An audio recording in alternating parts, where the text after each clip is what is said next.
భద్రాద్రి కొత్తగూడెం జిల్లా ఇల్లందులో 15వ జాతీయ ఓటర్ దినోత్సవాన్ని పురస్కరించుకుని ఇల్లందు పట్టణంలో పలు కళాశాలల విద్యార్థులు పలు శాఖల అధికారుల ఆధ్వర్యంలో పట్టణంలో భారీ ర్యాలీ నిర్వహించారు. అర్హులైన ప్రతి ఒక్కరూ 18 సంవత్సరాలు నిండిన ప్రతి ఒక్కరూ ఓటును నమోదు చేసుకోవాలని ఈ సందర్భంగా తహసీల్దార్ రవికుమార్ సూచించారు. ప్రజాస్వామ్యానికి ఓటు ఒక ఆయుధమని సీఏ బత్తల సత్యనారాయణ తెలిపారు. ఈ సందర్భంగా నిర్వహించిన ర్యాలీలో పోలీసు, రెవెన్యూ, మండల పరిషత్ అధికారులు విద్యార్థులతో కలిసి పాల్గొని జగదాంబ సెంటర్లో మానవహారం నిర్వహించారు.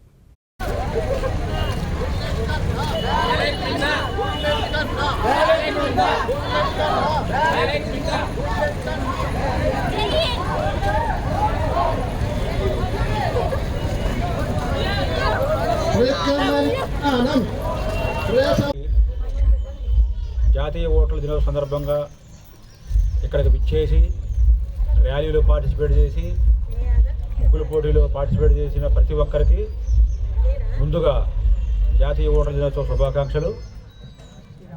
సుమారుగా 300 మంది స్టూడెంట్స్, అలాగే అన్ని రకాల డిపార్ట్మెంట్కి సంబంధించిన ఉద్యోగస్తులు ఎంతో ఉత్సాహంగా 3 కిలోమీటర్లు అప్ అండ్ డౌన్ కలిపి 6 కిలోమీటర్లు ర్యాలీలో పార్టిసిపేట్ చేశారు.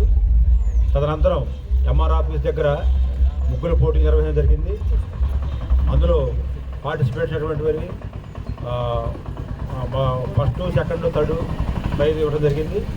మిగిలిన వారందరికీ పార్టిసిపేషన్ బహుమతులుగా మిగతా అందరికి ఇవ్వడం జరిగింది. అలాగే గత 2 జనరల్ ఎలక్షన్లో కూడా బిఎల్ఓలు, సూపర్వైజర్లు, ఎన్నికల సిబ్బంది ఎంతో ఉత్సాహంగా ఎంతో కష్టపడి